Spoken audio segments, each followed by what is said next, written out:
So today I'm going to be trying Taiwanese snacks.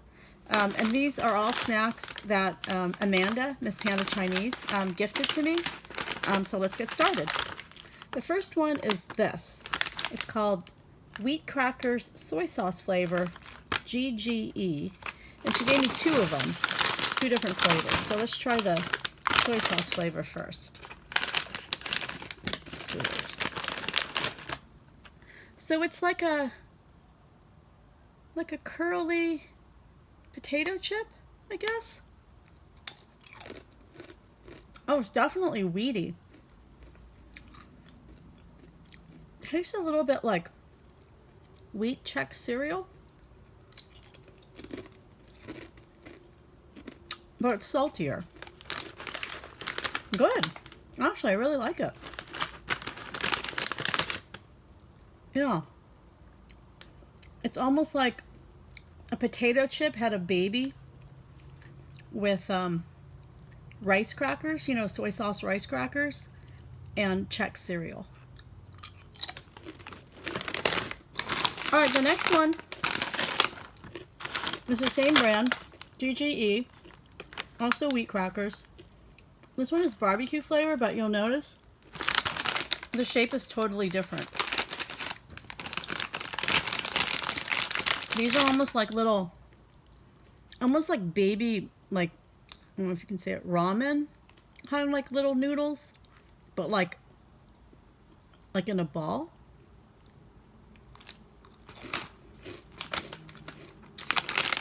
Oh, definitely you can taste barbecue flavor. So it's almost like you get ramen noodles, instant ramen noodles, but you miniaturized it into this little tiny disc, and then you flavored it with barbecue potato chips. Good. I like them both. I've never had that. Barbecue flavored ramen chips before. The next one is, it actually says a product of Japan, but she got it in Taiwan. Sweet potato sticks from the Shibuya group. It's definitely Japanese sounding. It is the #1 sweet potato snack in Japan, apparently. And looks a lot like a potato chip. Except, I don't know if you can see it, but they're very shiny. They're very sweet. It's like a potato chip, but it's like coated in like a sugar syrup, and then it's dried. So it's crunchy, but it has a pretty hard texture. I don't really like sweet snacks, so this isn't my favorite, but if you like, I don't know, what is it like? It doesn't really taste like sweet potato as much as just tastes sweet. Okay, we'll go the other sweet one next. So this also are like these little cookies, honey flavored, and this is like familiar to me from as a Japanese snack. But of course, there's a lot of Japanese influence in Taiwan because they did occupy Taiwan for a number of years. But I think this, is this Japanese or is it? Oh, let's see. What is it? It's manufactured in China, but it's definitely reminds me of a. Oh. So it's just like a little puff. It's almost like a little puff cracker, but if it's like the Japanese ones, they're like almost like a little cookie.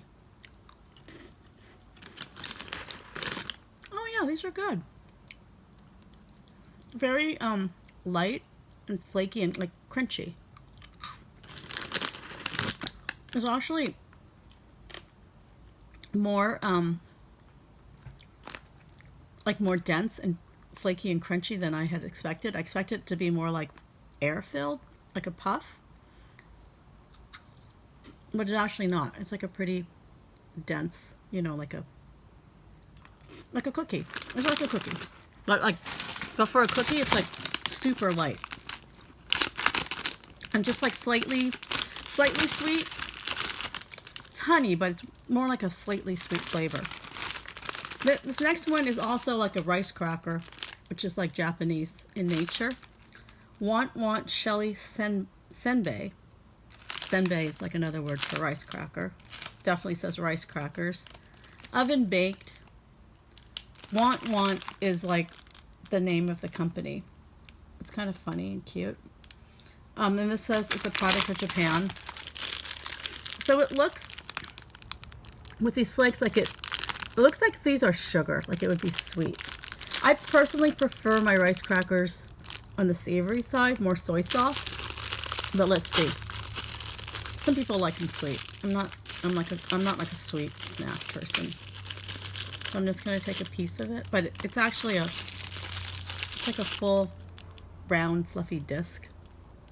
So one side is more with like kind of maybe the sugar, and the other side is plain. So there's like two textures on each side. It's definitely sugar. It's a little bit sweet. The texture is good. It's definitely a rice cracker. It's very light. But like I said, I like it. I like it savory. And so this one looks more like, also from the same company, Want. Also Senbei rice crackers. Image enlarged to show texture.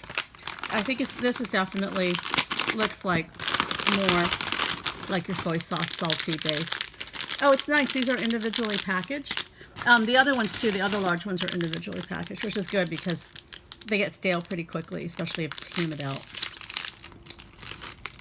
And you can see it's like not perfectly flat. It's like almost concave and a little bit shiny. So usually that's like some kind of like sugar coating, or like soy sauce and sugar mixed together. A lot of senbei is like soy sauce and sugar mixed together. Soy sauce and sugar. It's really good. A lot of the rice crackers I have are flatter, and then the texture is harder. So it's harder to bite into, but these are really light and fluffy, but still crunchy. These are good. These are my favorite. I really like rice crackers though. I'm gonna finish this one. So for me, just because I don't like sweets as much, my favorite is this soy sauce flavor, and then it's followed by this senbei, the one that's soy sauce flavored. And so I just want to quickly go over the two books that Amanda Miss Panda left me. So for anyone who's trying to learn Mandarin Chinese, she has these two books. First, Mandarin Sounds. One of them is traditional Chinese, and so interestingly, it's Taiwan that does traditional Chinese. And then the other book is simplified Chinese, so it's simplified characters, and that's actually what they're using in China, aka mainland China.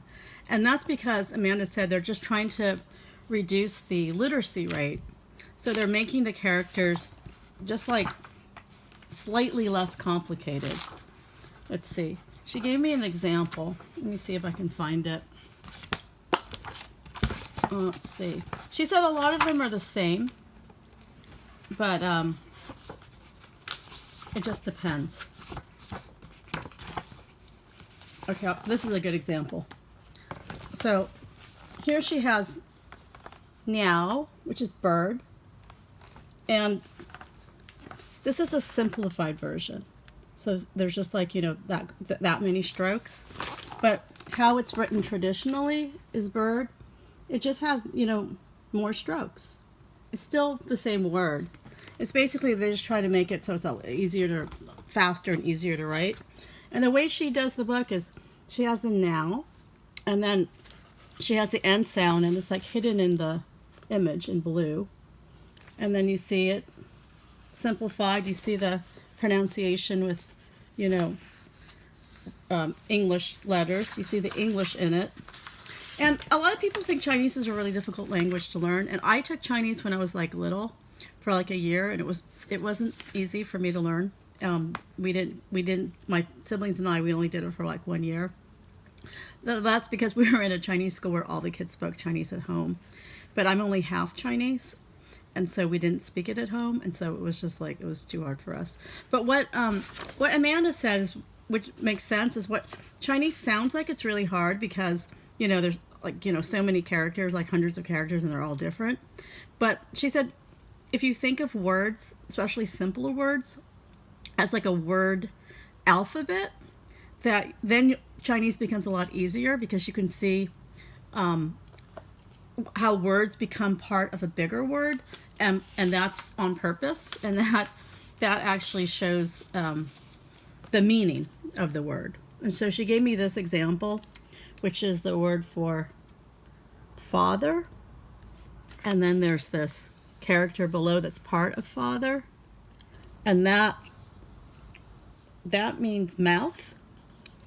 And so whenever you see that character for mouth, and it's part of a different character. I think she gave me more than one example. You can kind of get the meaning of the word, because oftentimes it's two small words that are put together. Like, for example, she said, she wrote the example, I don't know what I did with it, but she had the word for fire and the word for mountain, which are like pretty simple Chinese characters. Like, I actually learned them when I was little. But then when you put the words together, that's literally the word for volcano. So volcano is just fire and mountain put together, which makes sense. It's a fire mountain. And so that's an example, and there's that's consistent in Mandarin Chinese, whether you use the traditional or the simplified version. And thinking about it that way also makes Chinese less intimidating, I feel like, because there is sort of an alphabet of sorts. It's just an alphabet of words. So anyway, I want to say thank you to Amanda. Amanda Miss Panda Chinese. She has a great website, and you can find her on social media. And she teaches Chinese language and Chinese culture. And she has these 2 amazing books that just came out. And thank you so much for the Taiwanese snacks. And thank you all for watching.